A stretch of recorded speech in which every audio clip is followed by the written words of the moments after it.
Oh, sippers, welcome to this episode of the Tea With Me podcast with me, Shane Todd. It's a good time. It's a guest episode today. As you know, some people are still going, where did the other episode of the week go to? It's gone to Patreon. Kind of at the start of lockdown, we said we're going to do 2 episodes a week, which was a big undertaking.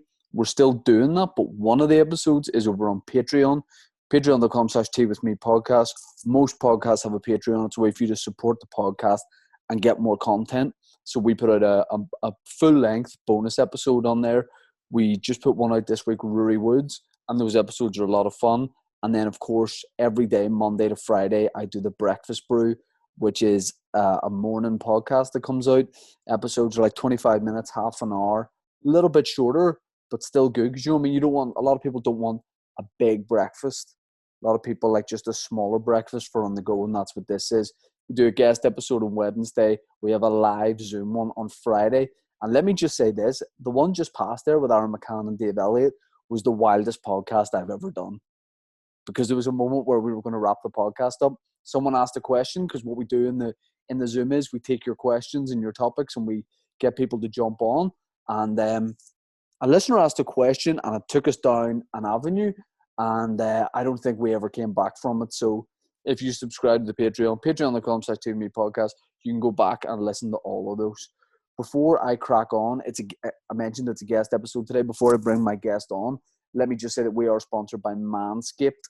Valentine's Day is upon us, guys. Make sure you're ready for whatever happens, because listen, if you're out and about, you shouldn't be. But if you're in the house, if you're wrapping up a gift, sometimes you're wrapping up an intimate gift. Some of you might be wrapping up let's just call it your penis. And if you're doing that, you want the sidecar to look good beside the motorbike. If you catch my drift, 2 million men are trusting Manscaped products to groom. Make sure you're one of them. All right. And what you want to do is get Manscaped's Perfect Package 3.0.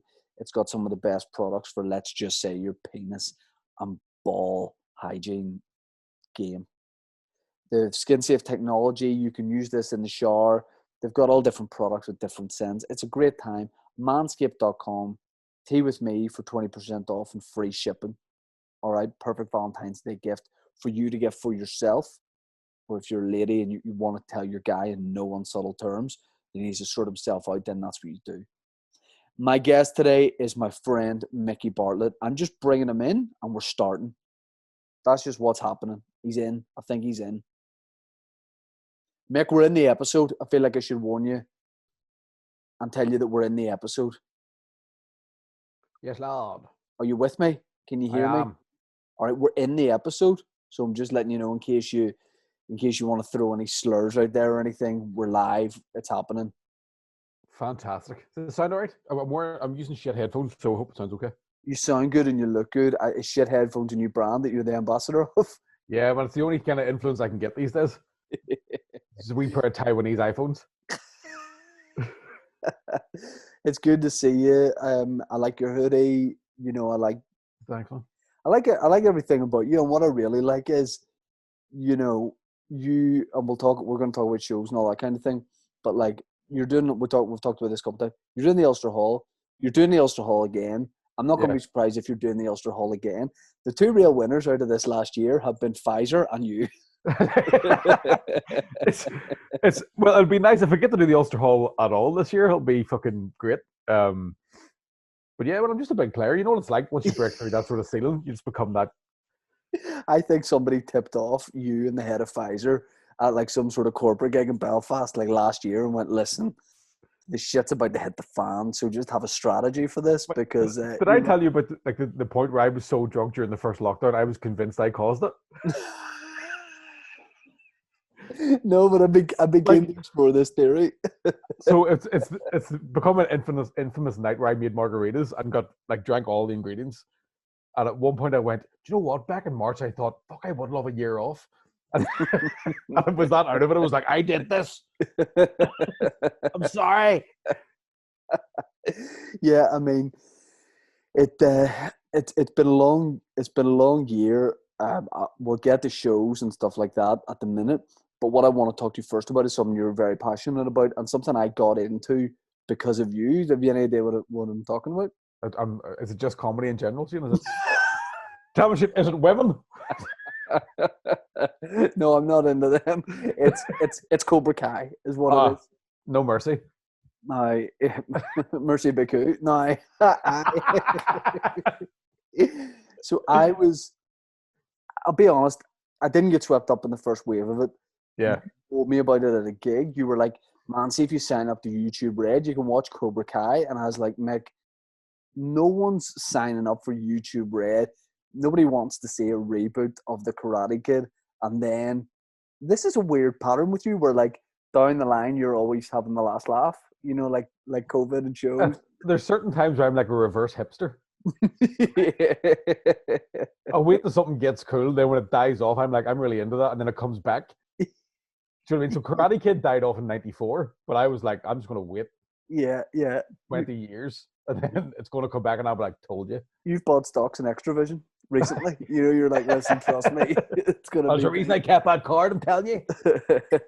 Cobra Kai is fucking class and everybody loves it. And it's the show people should watch at the minute because it's just so, like, no matter what's happening, it's like feel good and silly and fun. Yeah. Because it's actually, when you really look at it, it's a complete shite. Oh, yeah, the acting is so bad. It's terrible. The fight scenes are terrible. Yeah. But it's adorable. It's just really cute. It's so good, and the nostalgia of it is great. The fact that it is like the old cast. The episodes are so short. I absolutely love it. Yeah. I think there's one in the first series where Johnny explains his version of what happened in Karate Kid, and you're like, fuck, man. Hello, you with a margarita going off, Johnny. Johnny, know how you feel it. Like, I had a weird thing the other day where I follow Cobra Kai on Instagram. Why not? I'm 34 nearly. Yeah. You've also got a tattoo. Well, that was what I was going to say. That, like, one of their posts was, send us photos of your sweet Cobra Kai ink and we'll share it in our story. And I was like, what kind of fucking dickhead gets a Cobra Kai tattoo? Completely forgetting that I have a fucking Karate Kid. was brushing my teeth like, oh, fuck, Is there a part of you, genuine question, is there a part of you, like, you put up Instagram stories, like, obviously for a laugh, where you've got the nunchucks, you know, you're doing a little bit of martial arts. Is there a part of you that thinks, you know, if it came to it, Shane, honest to God, I swear to God, I still, like, I'm 34 in March, right? And I still, like, have this dream of, like, I can probably do that.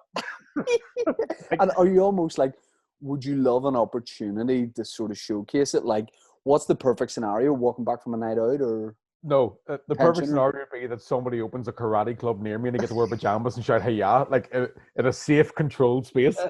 Like, I did, like, when I was about 14, 15 maybe, I did, like, Taekwondo, got a blue belt, right? Which is that's not fucking about, man, that's serious shit.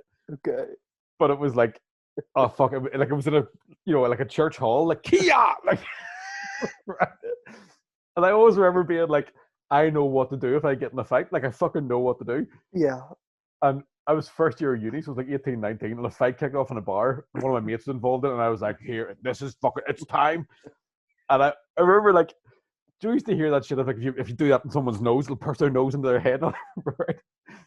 I remember, like, I almost said our lecturer, the fucking dude who taught the Taekwondo class, was like, if you kick someone in the knee, you'll just break their leg. And I was like, sweet. And one guy wanted to fight me, and I was like, well, I know what I'm going to do. And I tried to kick him in the leg, and he just decked me. Like, he just completely, like... And I was pretty drunk. I'd told this story for years, and I was like, who the fuck wants some? And turned around, and this massive dude was there. And then he just hit me, and my mate's girlfriend was there, and she was like, no, like, I saw the fight. She went, you were all over him. You just weren't hurting him. So I was like, just really giving it the full fucking, like... Do you think, was part of you angry that you were like, he doesn't know that you're supposed to, like, you know, he's supposed to come at you straight on with a fist? To be completely honest with you, he hit me, I fell, got up, like, yeah, good point. Yeah. Like, I understand. I got into an argument with my mate Marty whenever, about 12, 13 or so. And I can't believe you actually have a mate called Marty. Like, what do you mean? You just wouldn't see me as someone. I would get him to change his name from Marty to Martin or something. Just Martin, yeah. You know what I mean? Yeah. Well, I got into an argument with my mate Marty, and and I just got into wrestling. I got into wrestling a bit late, and again, a bit like you with Cobra Kai, I'm watching wrestling thinking, That works. I'm sorted, yeah. And it was a place called West Green in the estate in Hollywood. And I say estate in Hollywood, fucking gorgeous. You know what I mean? Like it's an estate, but like, come on. It's a cul-de-sac, like it's a Yeah. yeah. And I had an argument with him, and he said something about my mum, and I went right, and I genuinely put my hands on my knees. And remember, The Rock used to do that thing where he beckoned you forward with his hand. I, with a straight face, called him out and beckoned him forward, gave my cousin my watch, and then my mate Marty just walked towards me and smacked me. I was like, "All right, we'll leave it there. But I mean, that was the rule. Like you don't talk shit up in someone's ma. That's No.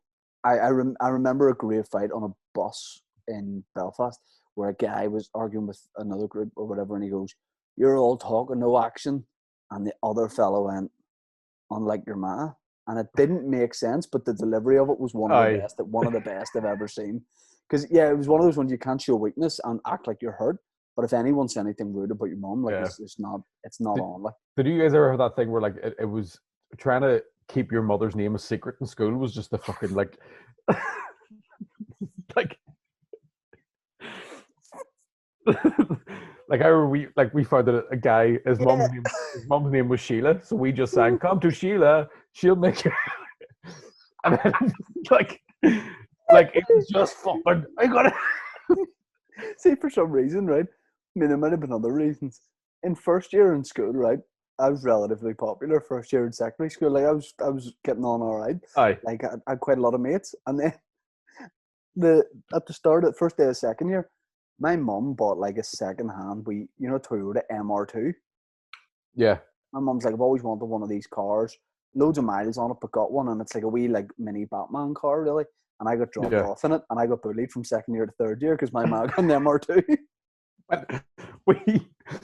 So on a Friday, my mum or dad used to pick us up on a Friday afternoon. So like Monday to Thursday, we got the bus home with the rest of the muggles. The scumbags, yeah. You know, just it was life lessons. Blend in, children. Okay. But there was one time, so we were driving behind the bus we normally got. Yeah. And all the guys in the back of the bus saw me in the front seat and they were like, right, all that sort of stuff.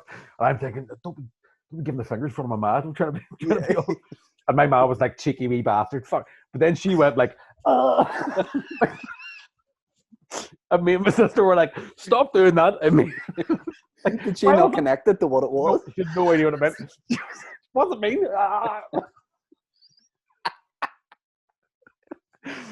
Your mum threatened to rim a bus for the I swear to God, but I'm so glad. It was one of those ones where I was like, I can't believe no one's ever brought this up. Like, like the rest of the 4 years in school, it was just like, one day someone's be like, Micky's ma fucking munches blood to you. My dad was driving, we were driving in front of the school bus going home once, and the bus was driving too far behind, too close to my dad's car. And my dad's like, fuck him. Drove past to turn off for our house just so the guy could keep being close to him. And then my dad hit the brakes, put the handbrake on, and confronted the school bus driver with me in the car. And I thought everyone's going to think my dad's like this legend on a hard man. And then Monday in school, everyone's like, your dad's fucking dick. Like, I was 20 minutes late from school because your 5'4" dad was just banging the door. Come on out. Unreal, man. Yeah, that's so funny that like you definitely didn't want people to know your mum's name. And I don't know if you ever had this. One of the biggest fears was people that you didn't necessarily know or like in your year would get your home phone number and phone your house on like a Friday or Saturday night. Yeah. You know, if there was a voicemail, your mum would be like, someone left a voicemail on Saturday night in our house for like 10 minutes and no talking. And you knew you're like, that's somebody else in class. Aye. There's things you know those things you think about even in your 30s and you're just like, like, and I mean, too old to be doing this. But me and my sister were having like a karate fight in the living room one night. Like, obviously, I'd got my green belt that day, and I was thinking, and two girls that I went to school with, and one of them I quite fancied, had like walked past our house, and all they saw was like the silhouette of like me and my like. By the time my dad gave me a donkey nip, do that like, he like basically squeezed his knuckles on my neck. I thought a donkey nip was inside your leg. You know, like It might be, but he got me in the neck with it, and so like two knuckles together. yeah, and then you like nip it and twist it Why did your dad do that? because it looks exactly like a hickey, Shane. So what happened was I was then in school the next day getting changed for PE. Someone was like, "What? Hey, yeah, you've got a hickey," and I, not even thinking, went, "No, no, no, it's not what it looks like. My dad did it." Like, Do you remember you really wanted a hickey? Not from your dad. You really wanted a hickey at the time, and aye, and then as soon as you had it, you're like, nah, I know. I don't It's want definitely this. not, especially because a hickey. It's never like it takes ages. Like Yeah, yeah, if you like, yeah. What's anybody getting out of it? I remember like I think it was the first girl I ever dealt with. She was like, "Will you give me a love bite?" And I was like, "I don't even know how to." And she literally went, "Suck my neck until your mouth hurts." And I was like, You were 24. Like, all right. sitting there in a Burger King hut, really? Here, speaking of like people driving beside buses, without naming names, do you remember you were getting the bus to uni one day and you saw I saw a guy. Yeah. I've seen two people wanking when I've been sitting on a bus. I've never seen that. I've One was never somebody seen that. I knew, and one was just a lorry driver. So like you think of the height of a bus and the height of a lorry cabin, and I was just like looking out the window, just fucking, and sure enough, this guy was just. Were you just hoping to see one? You're like, oh fuck, No, I get this it bus was every just. day. You know what was really weird, Shane? It was like I actually think I saw him doing it in his rearview mirror. Oh, get you. Do you know what I mean? And then I was like, is Yeah, he fucking? And then I looked in, sure enough, he's just. And I mean, like he wasn't even treating himself kindly. yeah, yeah. The kind of situation where you're going, is this your first wank? Because that's. Why didn't he just wait to the apple green? Like? I know. I don't know why. It's just. I suppose you must think you're king of the world up that high. Like I can probably have a wank here. Yeah, I would love to. Yeah, it's like me when I get to the top of Sleep Donner. But it's Maybe to get to the top of the stairs. Don't come up here. I mean, yeah, as a truck driver, a lorry driver's pulling over at like Apple Greens and service station stops, for the night and stuff. I would love to. Just to let the prostitute out. I'd love to see a TV show where you just surprise them and just put the camera straight into their cabin and just see at that time what they're doing. And you do this with maybe 100 drivers and just that's a show. It's called. Nothing would get delivered, man. Do you know what I mean? Like Yeah, lorry drivers would hear about that and be like, I'm not even fucking. I'm not I, stopping. I used to work with a girl whose dad was a lorry driver, and I remember her mum cracking up because his sleeping bag was all stiff. like a giant pitta. Yeah. Like a big prawn cracker. I mean, I can't. Well, part of me does see the appeal of being a lorry driver if you like your own company and you just like the open road and just love podcasts, man. Yeah, how much the lorry drivers just love podcasts. Like, what made you want to do a lorry driver? Be like, oh, just getting through all this local comedy. There was a 6.5-hour podcast by two comedians. I thought, you know what, it'll help me listen to that. You never get time in the house. You know what I mean? To change up a bit, let me ask you this.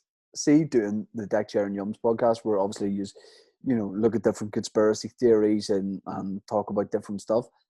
This question I've always wanted to ask you, do you get many messages either like to the Patreon or privately of people being like, listen, here's the real crack with this? Like, is your inbox full of a lot of like mad shit?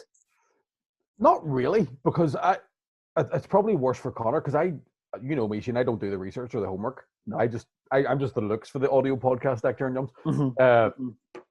You get the odd bit of stuff, but then I'm kind of really like, people send me stuff, and if I don't look at it there and then, I'm just not going to look at it.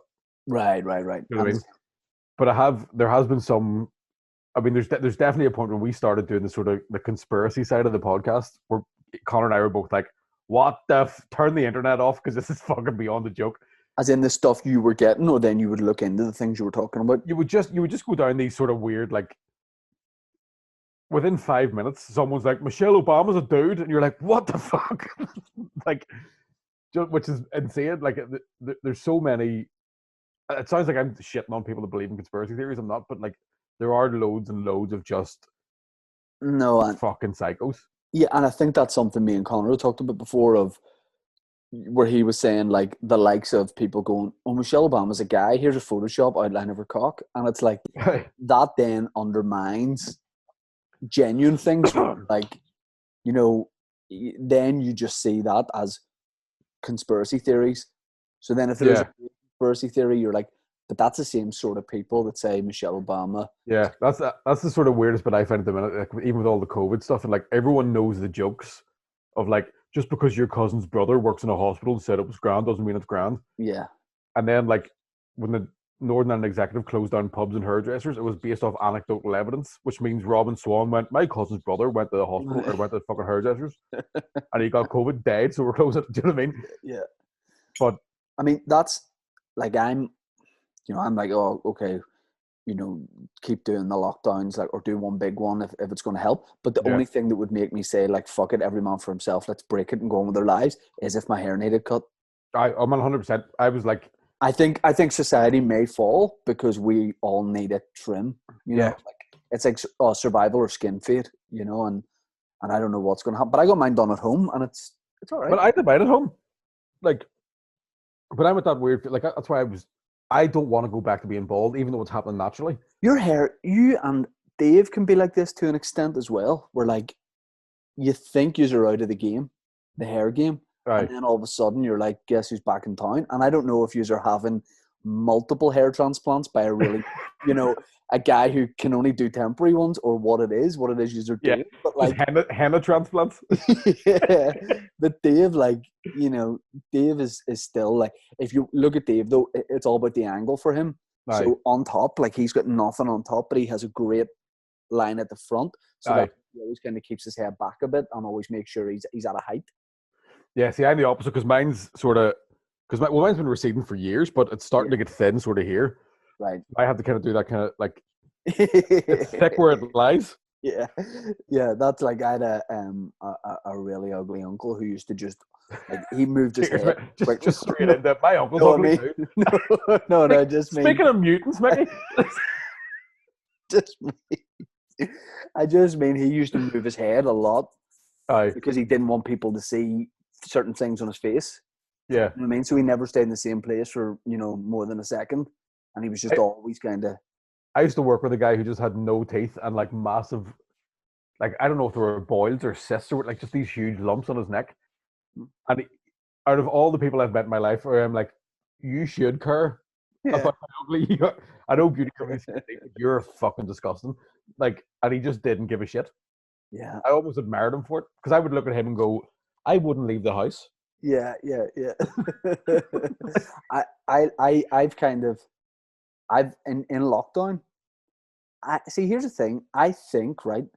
I think sometimes I'm like, I'm a good looking guy, but I'm a good looking guy from from a middle distance, right? And what I mean by that Right. is, like, in normal circumstances, I'm a very just like I'm a high average looking guy, I would say. But from a distance, if you see me at half a mile away, you might think I'm a Tommy Hilfiger model See, from half a mile. it's nice to hear you finally admit that because I've thought about that. Like, I I think needed to. I've realized that I'm not. I'm trying to do this in stand up at one point, but I'm not a type. I'm a fetish. Like I've found in my life that women that are attracted to me are really, really attracted to me, but they're also terrifying. Just like big, strong women like me. So, what would you describe yourself as a type? I don't know what it would be. Like you I don't might know. be a bit like you're a fairly rugged guy, but I might then be like a burr. Would I be a burr? I think you might be a big cub. Maybe I would be a big cub. Jesus, what a big cub that. Micky Bartlett's a big cub. That would be your truck driver name. Big, Big cub. big cub, the dandy boy. Is that me? Dandy boy, yeah. I mean, I don't know. I think I've always I'll check my reflection passing a car mirror, but Aye. I've never really looked at myself in a standard mirror for that long. I'm a guy who likes to catch a lot of glimpses of myself and not one long look. But lockdown has meant I've had a long look Aye. and I've accepted what I've seen, and it's not what I thought it was, but I'm perfectly okay with it. I'm more of the. I'll look at myself like when I get ready, I'll look at myself like that, where I'll put my shoulders down a bit and be like, "Your belly's not that big. You look all right. The hair looks thick," and then I will avoid. Yeah. I've basically catfished myself. Like I'll not look at any fucking like, because there's times where I have caught myself in a like a shop window and been like, "You are a fat cunt." like you, But this is you could, but you convince yourself you're a 21 rep black PT I man from 100%. Jamaica. Again, it's the same as the karate thing. I look at like CrossFit guys and go, probably could. see, see, like talking about the gym, right? Everyone knows about the gym Nuri thing and Aye. all that kind of stuff that's going on at the minute. I fear social media now more than I ever. I've always been like, we've talked about this before, but social media, and sometimes you say you're really into it, and then sometimes you're like, fuck social media, can't be doing with it, and you'll take time away from it, which so many people now do. Yeah. Someone's like, I'm taking a month off Facebook or whatever. I've always been like, no, I don't mind that. I pick and choose what I see. My timeline's not full of anything too mad. It's mainly like football stuff and Yeah. male Abercrombie and Fitch models. But Ah, ah. but it's only like the last couple of weeks where I've gone, is there a way I could keep doing what I'm doing without actively being on social media? I You know what I mean? Like, yeah. I've always been of the opinion like if I didn't do stand up, I wouldn't have it. no, Do you know definitely what I mean? not. I don't get why. I get the appeal of it, but I think for us as comedians, like we know why we have social media, and when you see other people who just have it reacting to it like it's real life, and we're kind Yeah, of the thing of going, this is only an advertising tool. So I think yeah, that's what maybe sort of keeps it separate. But it's just I hate it. Like at the minute, I'm doing like the stupidest things I can do. I'll just put them on Instagram because I also need attention. yeah, yeah. But the smartest I've turned all my notifications off, so I don't even. Right. Yeah, I mean, I think I might have to do something like that myself. I like it, and I've always looked at it like ironically a lot of the time. When people post cringe stuff, so you're like, "What the fuck are you doing?" Like, I've always kind of, in a way, enjoyed that a bit, and Yeah, I like the voyeurism of like local influencers, things like that. I'm like, this, I could look at this for a long time, but I'm aye, wasting time. I'm wasting a lot of time doing that, and it's that yeah, thing now of co- comedy isn't really has become way less sacred because if you have a mobile phone now and a TikTok account, like you're a comedian. Like people will be like, yeah, I'm a TikTok comedian and that kind of thing. I don't think yeah. that should bother me, but it definitely does. Where I'm Oh, like, but you know, yeah, I think it must be like whenever if like Jimi Hendrix heard Scooter, yeah, do you know what I mean? Like this is music too. You're like, shut the fuck. yeah, I know what you mean. Not the weird Jimi Hendrix, but do you know what I mean? It's like that same Are we kind of. Scooter? I might be like I. It's just like I remember getting really annoyed at somebody. I don't even know who it was. Just some random like. It was a girl. There was a video come up. It was like a TikTok thing, and she was doing an impression of her like Spanish mom, and I was like, "This is really funny." Right. But then, like in her story, she like was just unboxing free shit, and then referred to herself as like a creator, and I was like, "Do you know what? Nah, nah. It's like people who Like, call themselves an influencer. It's like in a way calling yourself a hero. Heroes it's don't call yeah." themselves heroes. To me, anybody that says I'm an influencer, it's just like it's like a society full of David Brents. Yeah, yeah, and there's something where like it's like people who try and do it in Northern Ireland that cringes me out the most. But it shouldn't because like in a way you're like, well, if that's what people want to do. That's what we want to do, and we can like beat ourselves down here. But there's just something where I am just not comfortable with it, and like as comedians, we kind of in a way have to be influencers a wee bit, but it's by default of what we're doing. You know what I Yeah, mean? It's not like you're. I just think it's that thing of like yeah, just like it was that running joke where everybody became a makeup artist during the first lockdown, Yeah, and it sounds really horrible. But I've seen videos of people being like, "Hey guys, so just to let you know," and you're looking at them going, "Nobody gives a fuck." yeah, Like to me, there's times I look at Instagram and I'm like, "That's a mental health problem," and you just showed everybody. right. Or the app itself is a mental health problem, and we've all got it. Like, Yeah. Or I don't know. There's some stuff that it sort of creeps, like the whole thing of, and I don't know why I'm like into seeing this, but like when you see people that like buy followers and stuff like that, Yeah. social media is a disease, Yeah, 100%. and but there's good things about it, obviously, too. We get to reach out to people.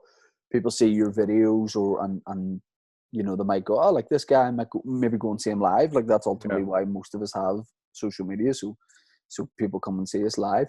But like the idea that you can just be like, you know, it's just the idea that you can alter the reality of what you are Aye. is scary. Like, and But you I understand think why there's people do it. yeah, there's like I've been kind of obsessed with for ages. If you ever see someone's account and it's just all selfies, Yeah, it's the same thing as I'm saying about like when I look at myself the last time, like the last time I look at myself in the mirror, you're looking at people going, "You think you look like that?" And I've seen you, and you fucking don't. yeah, yeah, yeah. Like that's one of the things that why like, but there's times where I think social media is just like 24/7 Jeremy Kyle. Like you're watching, and you're like, I know you're a nice person, and I've met you, and I've talked to you, and you're sound, but this fucking thing you're doing, your phone's really winding me up, and I don't know, I don't know how to tell you, but I can't stop looking at it. Yeah, yeah. No, exactly. And then I sound like a psycho saying that out loud. no, no. I think that encapsulates pretty much what I'm thinking of. Like, who has the bigger problem? The people that do the content, or us that give them Yeah, the and views I because think we're it's weirder watching? too for people younger than us, like people who've had social media since they were in their teens. Like they think that's just how that it's such a big part of their life. That's just the way it is now. Do you know what I? Do Like you know what I can't I was take? watching a documentary. Man, this is so met. Like I was watching a thing called it's called Fahrenheit 11/9. It's a Michael Moore documentary on it's on Netflix. But it's all about like how Trump got in and how like, corrupt American politics and stuff is. And there was a point where they play a video of like a school shooting in America as it's going on, and somebody Snapchatted, "Oh my God, there's someone shooting up our school," with 4 fucking cry emojis Right. Yes, I think I've heard about this. as they're recording it, and I'm like, how fucked? Maybe that's like it's just that's just normal for a teenager. That's how they just communicate now. But to me, I'm like, why take the time to write a fucking emoji with it? Like, I mean, it's probably that thing of like you see something terrible happen at the minute, a fire or whatever, someone getting mugged, and it's been filmed by 10 people, yeah, and people are like, "Well, that's the way it is now." But it's just because we have phones. There still would have been the same amount of people probably standing and yeah, gawking probably at true that, watching it. but they Yeah, just have a that's a phone in good their point. hand. But I know what you mean. It was like me and when I did Colin's podcast like last week. There was girls who got stuck up the moorings. They got stranded, Right. and they were Snapchatting the whole thing where the air ambulance was physically picking them up. They were Snapchatting it, and it's like you have to be able to separate. Like you have to understand why that's not a good thing to do. Yeah, Um, yeah, 100%. Like yeah, if you couldn't be that afraid if you're being like, no, delete it, do it again. exactly. No, I don't know. I was going to chat to you about gigs, and I mean, it Jenny, depresses me when I'm. It depresses me when I'm like, so when do you think and all? Because like, I mean, we but don't know. I've it's taken a year for me to lose any optimism. Like I've still been like 6 more weeks. They said 6 weeks. They said 6 weeks, and now I'm like, I don't even think I'm a comedian anymore. I think I'm just some fucking loser lives in his ma. Well, are you writing? Or are you Not this time around. I think I was writing quite a bit. Like even when we came back in sort of August September time, I had quite a bit of new stuff. But oh, you took a drink? I thought I would as well. you Sorry. like that? Very masculine. Um, yeah, I haven't really. I think It's Lamborghini. I know. So that's just gin. Uh, but no, I haven't really been writing as much this time around because I'm like, I, I need to know I have a gig coming up to really put the pressure on me to go, okay, Yes. what do I want to talk about here? And I found that what was happening was anything I was writing, I'm like, well, that's not going to make sense in 6 months. Yeah. You'll Yep. have material just fucking die. It's not topical after a month anyway. Yep. So I'm just going to wait until I know When you can do something. yeah. I hope we can do like marquee tent type stuff Yeah. when the weather starts to get good again. That would be class. I'll do like anything at all would be just great. I'm never ever. I'm not gonna like. I don't want to do any more Zoom gigs, No, and no. I am never doing a car park gig again. Like, I got into watching vlogs of comedians doing like car park gigs and all that kind of thing, drive-through gigs. Yeah. No, I'm glad. Well, I was going to say I'm glad I didn't do it. I probably would do it for the curiosity of it, but It's kind of like it's like doing TV warm up. You're like, I'm glad I've done it, so I know what it feels like to hate something. I remember. I remember you did. I mean, I did warm up too for Nolan. Have you done Nolan before? Yeah, I did it once, and then immediately sacked. Like, So I did. I got asked to do it, and it was 10 episode run. yeah, The first one, I go down, I have a dressing room. I was like, fucking hell, this is class. aye, Food laid on. Go out, do 15 minutes to the Nolan TV audience. Destroy, like, kill. It's amazing. I'm doing a bit of crowd work. I'm doing material. I was like, I don't know why they have a stand-up warm-up before a serious political debate show. But anyway, this is brilliant. And then the next week, I went down and they were like, listen, we didn't mean to basically give you a dressing room last week. Are you okay to not have one? I was like, yeah, it's grand. I had a bad gig. The next week, I had a bad gig. I had a bad gig for the next 9 weeks. aye. It was just a fluke that the first one just happened to be good. But you're looking at people in the audience that are waiting to talk about the most horrific They're things. so angry. Like, I did it one. It was actually I think it was the pilot of it becoming like Nolan Live because it Right. wasn't a live show the one I did, and there was a guy. I think I've told this story in your podcast before. Maybe I don't know, but there was a guy in the front row who. So my material was just dying, like, and it was How it long? was 50 my minutes in? yeah, it was like 15, 20 or something like that. But it was my like warm up gold. I'd done enough of it to be like this is. It was my BBC Northern Ireland set. It had class, like it had, you know what I mean. Yeah, All that yeah, stuff. yeah, I was like big bangers, like, yeah, yeah. uh, and nothing was happening. And I'm like, fuck. And do that like that proper. I don't know if you ever had it where you like you're dying so bad, and there's no noise, Yes. and all of a sudden you're freezing. Yep. Well, no, I go the other way. I get You, roasted. I get so fucking cold. I'm like, Jesus Christ. Right. But there's a guy in the front row who he was wearing a pinstripe suit and had his hair slicked back with a fucking like a rose and stuff. And I'm like, look at you, a bit of like trying to make a Godfather, bit of a gangster joke. And as I'm saying it, I'm like, I recognize him from TV. Turns out he's one of these really kind of sort of late, like mid to late 90s flamboyant paramilitary.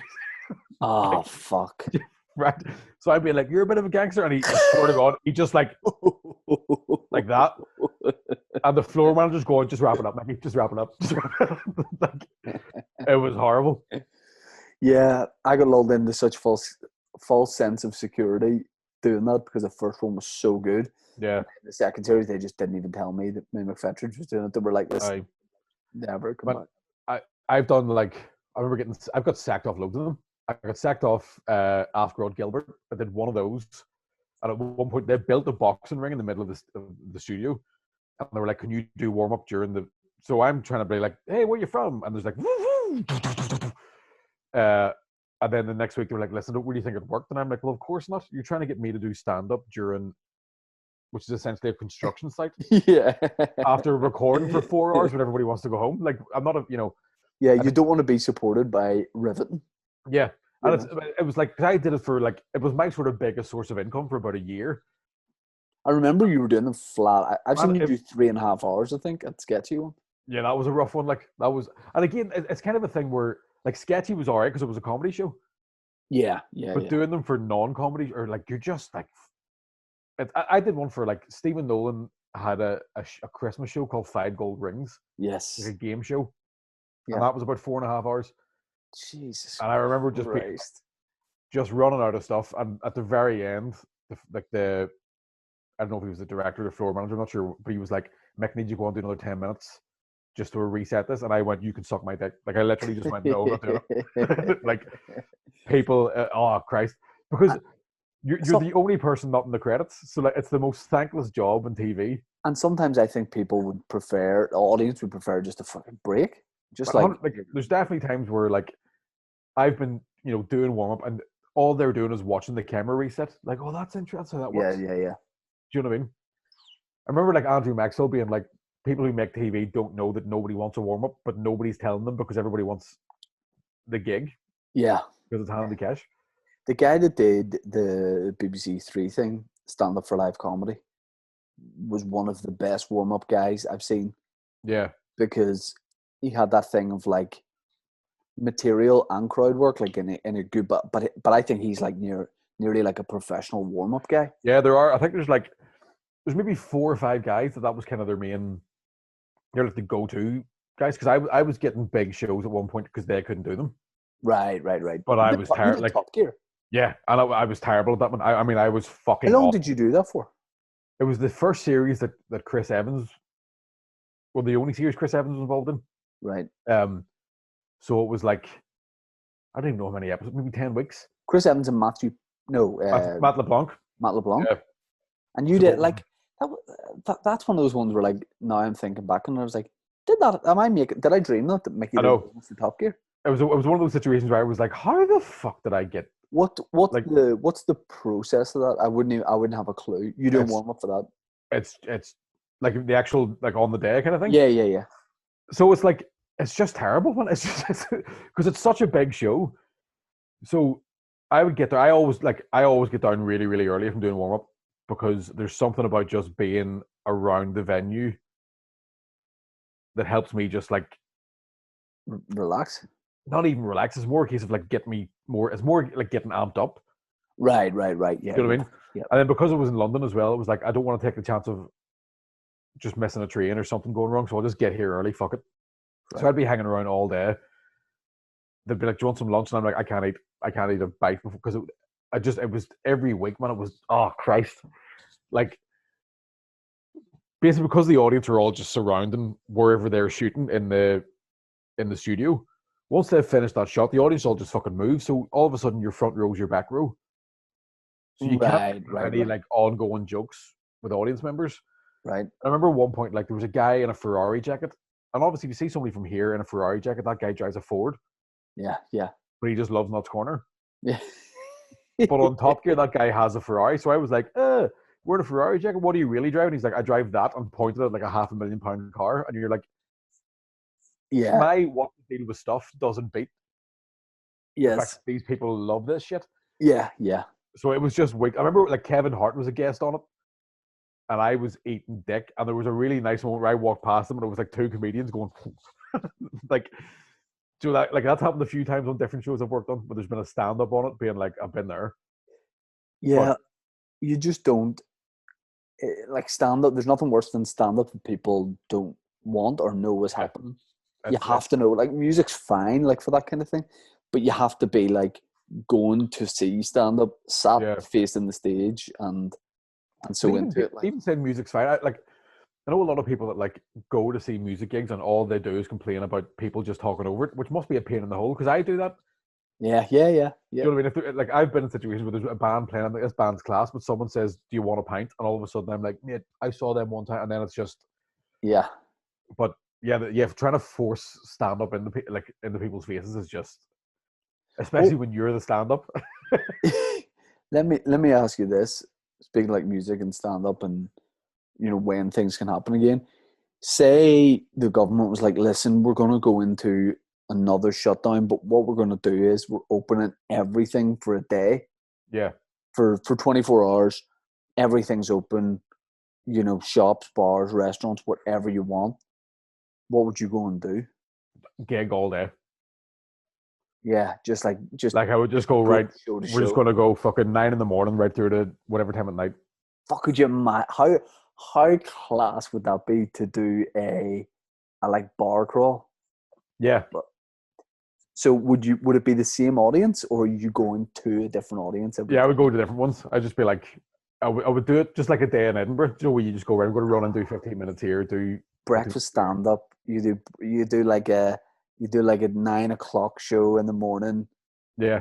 Do like an 11, a 1, a 3, like every other hour. Oh, that would be so good. That would just be all day. Like that's the one thing I miss the most. Is like even just I was really glad the Edinburgh Fringe was cancelled because it's the first year. It's the first year in 7 years where I've had like extra money. Yeah. Sorry, had some money or any money. But that's the one thing I miss was like a Saturday at the Fringe. You'd be gigging from 11 in the morning. Yeah. Just running back and forward, like doing 15 spot here. And you complain, like we all complain so much about that at the time, but how much would you give? Yeah, that's the thing I love the most. I think that's kind of it suits my kind of like especially because you're just running in. You're not trying new stuff. It's like you're running in and just crushing it Yeah. all day, and then you go to bed like, Yeah. Or you do that thing at the Fringe where you're like, see, in my spots, I'm going to write some new stuff and then I'm going to work material. In fact, I'm going to write my next year's show at the Fringe. I, And then you do one bit of new stuff at a spot in front of 7 people and you're like, nah, let's I, stick with I, the fucking I, hits. I had one. The last time I did it was a Tuesday night. So like the last Tuesday for me was always just the worst gig of the run. Right. So for the last couple of years, I just done it drunk. Like fuck it, there's no one here. I'll just get pissed and then I'll go in and just fuck about Yeah. and whatever. And for some reason, it was sold out like this one Tuesday night. And I, in my head, I didn't even know. So that like the front of house guys didn't even tell me it was packed. So I just walked out and there's 100 people there. And I'm half cut with all this new stuff in my head. So like I started doing new stuff and I was like, fucking do the thing they paid to come and see.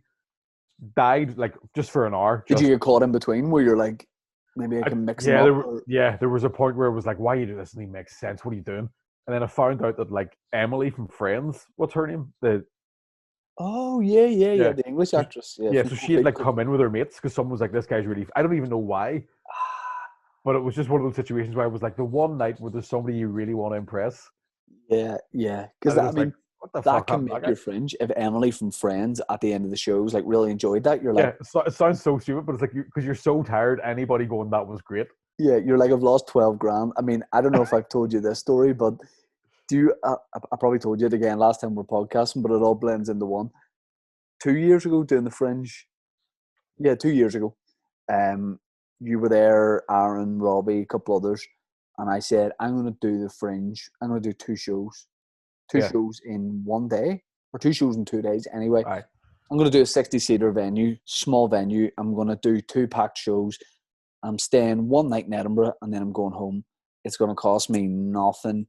I might make a few quid. I'm consolidating a month of gigs into just 2 shows. And I booked the Assembly for it, like one of the good venues. We basement venue in there. Good setup. Brought William over to open for me, did I? Maybe. Maybe brought William open to do support. Gigs were class. I was like, this is unreal. I didn't go in the Fringe brochure or anything, just like put a couple of posts out. I was like, I've cracked it. And every year I'm just coming to Edinburgh for 3-4 shows max. Aye. And I booked in like a decent hotel because it was like, I'm only going for a night. And I might as well live it up. Got home. I'd paid for the hotel. I think my hotel was like 350 quid for the night, which isn't even, you'll know isn't even a good hotel. That can be an Ibis. Yeah, it was the Yotel, Japanese. Fuck yeah. Brand, right? So I'm in the hotel, and I got home. It was about a month later. I got an email from Assembly, the venue, and they were like, blah blah blah, invoice for 900 quid.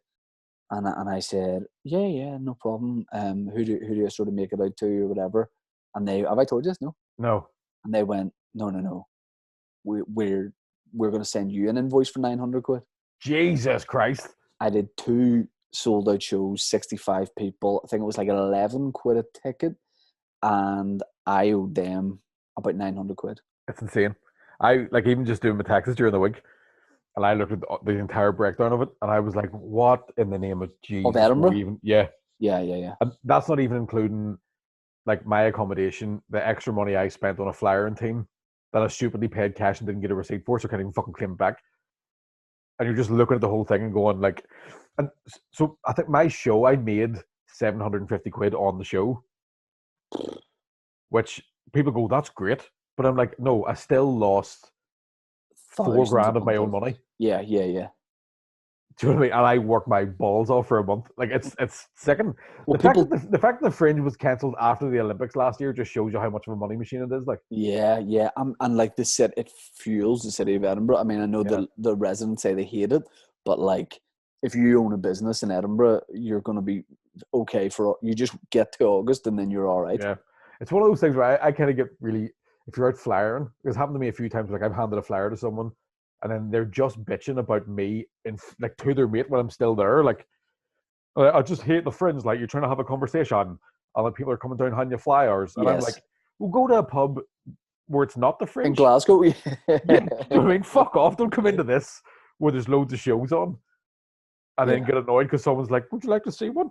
Yeah. Like, I was a good flyer. I'd never flyer for my own show. I didn't want people to ask me, go, are you funny? I don't like, I Yeah, would get someone else to do it. But I used to flyer for Chris Kent, and I was good. I was good at it. Like, I was a good flyer. yeah. I I was had a getting good technique. because it just takes care of the crowd work. Because I don't mind kind of just Yeah, one of yeah, yeah. being a dick, like just being an idiot, and then because there's times you can definitely notice it. Especially like when I did the free fringe, which I'll definitely be doing again if it comes back. Um, it was just problem solved. You just got to start because Yeah, everyone was like, "Oh, we talked to him." Like, yeah, yeah, yeah. The fringe. I mean, I was planning to do it last year. yeah, And then I was like, oh, maybe I'll do it this year if we get to do it. But now I'm like, I don't know about next year. If it's on, I don't know if I would do it. I don't think I think it'll be 2023. Well, it's definitely not going to be as big as it was. I don't think, Yeah, yeah, yeah. and kind of that's a good thing because it was too big. It was ridiculous. Like, Maybe the likes of the Three Sisters that have like courtyard type things. yeah. Maybe that's the way to go. Well, that's what I was planning to go to a bar next door to the stand, the Nightcap. Mhm. It just has a wee sort of down like a 40-seater. Uh, just because, and it wasn't even like a busy part of town, but it was like it's going to cost 150 quid and not 12 grand. Yeah. Did you ever get, did Steve Coogan come to see your show? No? No, I met him, so I was over. I was just in a bar or in the underbelly. What's it called? The Oh, abattoir. The yeah, abattoir. yeah, yeah. And a guy so Steve Coogan was just there having a pint, and a guy that I know who works as a producer for BBC was like, "Fucking Steve Coogan, fucking Steve Coogan," and I'm like, "Mate, chill out. Like, there's loads of famous people here." Yeah, yeah. And he was like, "I'm gonna go talk to him," and I was like, "Well, I'm fucking going with you." Yeah. Like, and then the guy was like, he was really sound because the producer and his girlfriend, who's also a comedian, were both properly like, "Oh my god, fucking Do ah." I know this person? You might do, Richard. Nah. No, I'll tell you off her. But they were both just like, I mean, they were both shit faced as well. We were all drunk, and I just went Steve like the Irish guy singing the IRS songs in Parkers, and I went, that's literally one of the funniest things I've seen in my life. And he was like, oh, just fucking. I was like, your impression was fantastic, and he went, I grew up with people like that, you know, blah blah blah. And then he was like, gives a flyer for your show, and I'm like, thanks for taking it, but Yeah, yeah, yeah. like, Yeah. and then I immediately felt bad for being like, thanks for taking it. I know you're not coming because that's such a fucking needy thing to do Yeah, to try yeah, and guilt people into going. Like, yeah, yeah. I because you mean, see so many comedians over there, like at 4 in the morning, being like, "Why didn't you come see me?" And someone's, yeah, yeah. Or people just gravitating towards. There's nothing worse than like when you see somebody famous and then you see comedians edge their conversation closer yeah. to the Oh, person. but do you It's ever like have either this? go and say or don't. Yeah, it's that kind of situation where like the gilded balloon bar that everyone talks about, like when someone walks in and somebody could be like, "Yeah, Shane, great to see you," and then they go like that 2 seconds and they're just gone, Yeah, yeah, and yeah, you're like, yeah. They're like, oh, I've just got to go. There's fucking, trying to think of a friend of ours who would make this funny, but I "I can fucking Jim Bobby. Owen." Yeah, 2 seconds. So then I would like Bill. Jamon's the only guy that was in every bar at once. I know, but I remember one time he turned up. I had had like a really heavy night out, and I came out of my show, and Jamal was just there with a swimming bag, and he's like, "I've just been to the pool. Do you want to go for a pint?" And I was like, "I can't even fucking think. Like, please, no." I've got a visual idea in my head of Jim Owen just very slowly but gracefully breaststroking through a pool, and I there's something very tranquil about that for me. Very therapeutic. I have a thing where I believe that he's doing it, but he doesn't even have his nose. It's just the eyebrows, just to see if people laugh. I Jim want Owen. your door. Like, I've got questions here from listeners. Let's get stuck into a few of them. happy days. Hang on. Um, oh yeah, the picture I put up of us was at the rap party for our award-winning sketch show. Laugh out loud. LOL. I was trying to think, was Yeah. that the one it was? And yeah, and look, you and I, Giles Strutt said, did you both swap outfits for the picture?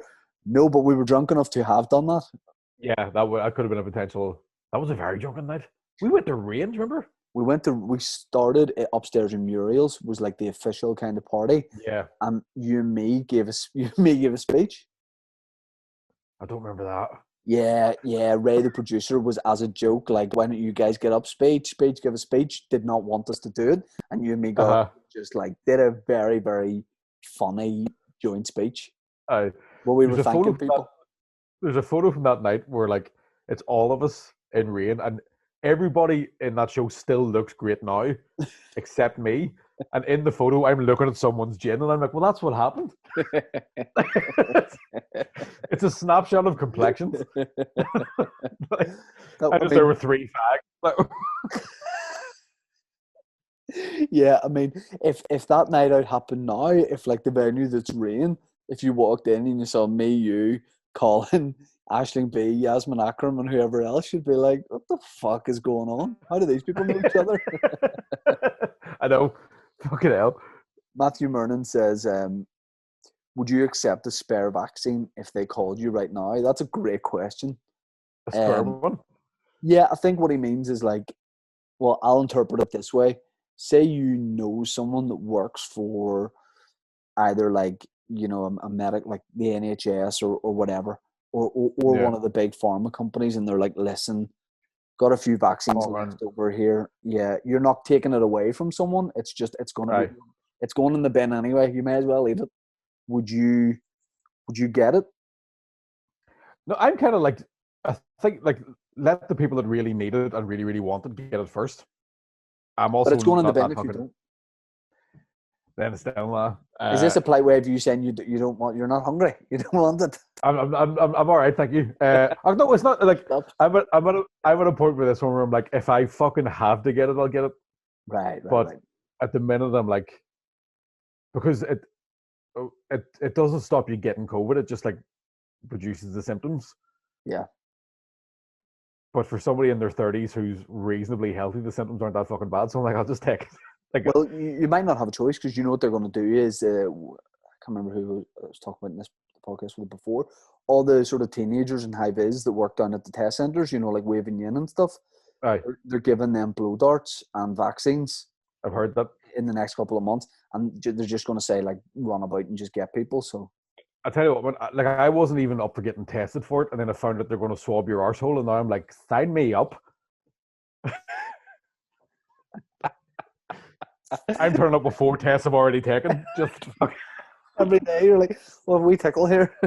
I think I'm gone. I'm away. I'll be back in a minute. Matt, cut the arse out of my jeans. I'm waiting to get tested. Oh, I snapped the cotton bud. You're all trying to kiss it. Go, me. Listen, I know you have to do my throat too, but listen, do it Right. after. Just turning up a bottle of poppers. Fucking test me twice. Or an okay, yeah, you're there at noon. He's only 4 o'clock too. Oran O'Kane says, any England and when I mean, venues might open again. Fuming here on the Lisburn Road. Fuming on the Lisburn Road sounds like a local rapper's album. aye. Now we could spend all Sounds the like time. what happened to me when I went to Chalco's and it was closed. When you went to where? Chalco's and it closed down. I was just fucking standing there fuming. What is that, a chippy or a, It was a burrito place. Did you ever go to Chalco's? is this on Botanic? No, it was in Lisbon Road. It was like, Oh, no. no, it was class. It was, many people believed it was superior to Boojum at the time, but we'll not go into that. It's another conspiracy theory for later on. It's the big one that no one's talking about. Mate, fucking listen. Black beans, fuck up. Matt says, if Mickey and Aaron, trying to figure out what Aaron he's talking about, we'll go with, which Aaron do we think he's talking about? Yeah, I'll know by the end of the question, I reckon. If Mickey and Aaron were your only options as babysitters for you to take a nice romantic weekend, who would you pick to look after your child, and how scared would you be? So I would say, no matter what Aaron it is, my advice to you would be let me do it. I think he's talking about Aaron Butler, because when Butler was on the podcast, I think we talked about that. Aye. So I would say, yeah, that's what it is. Aaron Butler is Dave's daughter Matilda's godfather. I'm his other daughter Holly's godfather. I said to Dave, you better hope you don't die, because Holly will be okay. But, But Matilda, like I don't know. I'm only joking. Matilda would grow up to be a gay wee boy.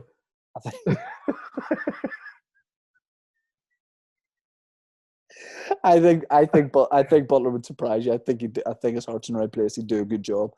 But who would I pick as a babysitter? I mean, you definitely have experience with your nephew. Yeah, I'm a baby whisperer. Like, Yeah, I've heard this. Colin told me that. He said, I can't remember what we were saying. He goes, Mickey is very good with children. yeah, just a wee fucking. I just like, especially whenever they're old enough to start throwing like hitting and stuff. And my nephew's 2 now, and we've got a great thing going on. You taking him to the church hall? But he's got to yeah, exactly. Yeah, sorting out your Nissan. I bought a wee pair of nunchucks and stuff. Yeah, I'd have no problem with that. I'd have no problem with you. Don't get me wrong. If Noah takes a shit, I'll be like, listen, it's been fun, but yeah. We're not there yet. Well, the good thing is, like me, he does not shit. Oh, really? Yeah. At all, or just like? No, I'm like Kim Jong Un. No. I just don't. It's like me and Baby Spice. We just don't. Just don't do it. Yeah. Nah. You're just right, man. It's very. I don't even know what I was going to say. Sorry. So I do, but once a year I go to Tollymore Forest, and I go to a certain enchanted little lake, and I just put my pants down there and then that's me for the year. Yeah, the wee guy comes up and blows the whistle, and the blue. Yeah. Just flies off. Yeah, I went there once. It was weird as fuck. Tollymore. Don't see you as really. You're not really an outdoor guy. You're no. More I like the shit in the house like a human. Yeah. Are you weird about where you shit?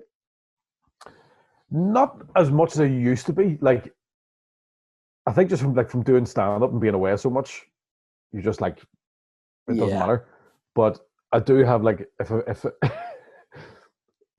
I will locate the nearest Weatherspoons, because I have learned that years on the road have taught me that's the safest, nicest place to shit. Oh, I mean, that's going to surprise a lot of people. That like you think it's a well maintained sort of. They've got big doors, so you're not necessarily in a cubicle. You're in a small ensuite.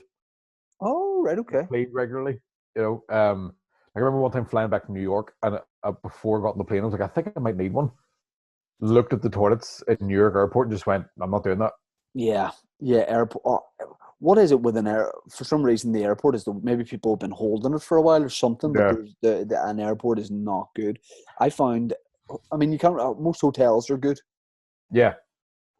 You know, if you just usually good. Yeah, I know. Like I've had situations where flying to Australia and we're like stopping in Abu Dhabi, and there's a massive queue, and I'm like, I'm going to use the hole in the ground. Fuck it. And I could not figure out the mechanics of actually just. I was like, do you take everything off and then shit in the hole, or are you supposed to just move your jeans and go for it?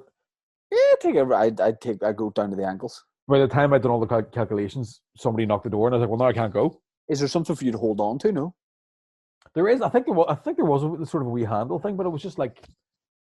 Yeah, I think I'd be okay with that. Like, yeah. I had to during the summer. I was out for a run and I had to go outside. Yeah, just literally at the side. Yes, just at the side of the road in a bush. Oh, no, what did you do to wipe your bum? So first of all, I suppose your dad's probably all right enough that it's not an issue. It's not really an issue, but I did it so fast because I read Andy McNabb said that through his experience in the army, if you do it quick, if it's a clean break, you're probably going to be okay. Don't waste your time. So I just had a clean break and I was relatively okay. Yeah. I mean, I wouldn't go seeking it. You know what I mean? I like doors, but see, I do a thing where I'm quite regular when it comes to shitting as well. Shit first thing in the morning, but then I will also make sure I have a shit before I do a workout. Right. Okay. So I would like. I don't know if most people do that. I would just make sure I'm completely empty before I do any activities. Have you ever needed to shit on stage? No, I've needed to piss on stage. Weird? Like, I've ran off stage needing to piss. I don't even think I have. And you know, you and me might do a 70, 80-minute show. Yeah. And that's weird that you would never think to, but it's the adrenaline thing, isn't it? I do remember one time having a stomach bug and I was doing support for Keelty. And we were on at the waterfront and Diarmuid Core so we were both doing support and he was bringing me on from the offstage mic. And I was like, I need to go now. Yeah. Because I'm going to shit during your set. Yeah. and the mic wasn't working, and he was like, "No," and he was trying to like call me back, and I was like, "I don't give a fuck." I just walked out cold to 2,000 people, just like this Yeah. has to happen now. Yeah. Also, one time doing a corporate, yeah, it was pretty rough. But the shit tends to be like you'll be fine for half an hour or an hour and a half, whatever. But a Yeah. piss is like if I If you need to go, you need to go. yeah. Yeah. All right. Well, on that note, I think we'll wrap it up. I'm going to let Happy you days. go. It's been a good time. Deck Chair and Yums is killing it. Check us out, man. We've got a camera and all now, so we're on. Great podcast. I saw that. Are you doing public like YouTube videos, or the video episodes are for Patreon? The video at the minute's just for Patreon because we'll have to try and pay the guy who's filming it and editing it because we don't have any computers. So at Right. the minute's just for Patreon, and then I think we'll start releasing some stuff after we've got a few in the bag, kind of thing. I like it. You know, I like it, bro. good business sense, man. All right, cha-ching. I haven't finished this series of Cobra Kai, but I'm going to over the next week, and I'm excited about it, and I'll be thinking of you. Thanks very much, man. I haven't finished this series of Queer Eye, but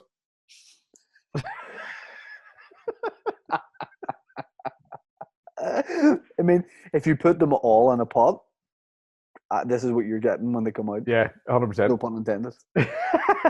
No, there is actually one I look like. Oh, is it written off? Yeah, But you the black you guy. do have that thing where you look like you do have that kind of handsome, I look like everybody kind of thing going on.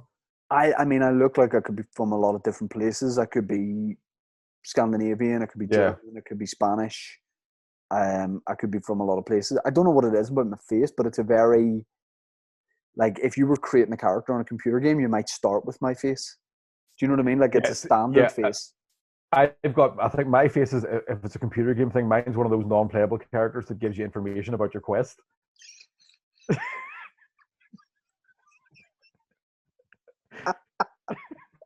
you know what I mean? I really want to like Master Todd.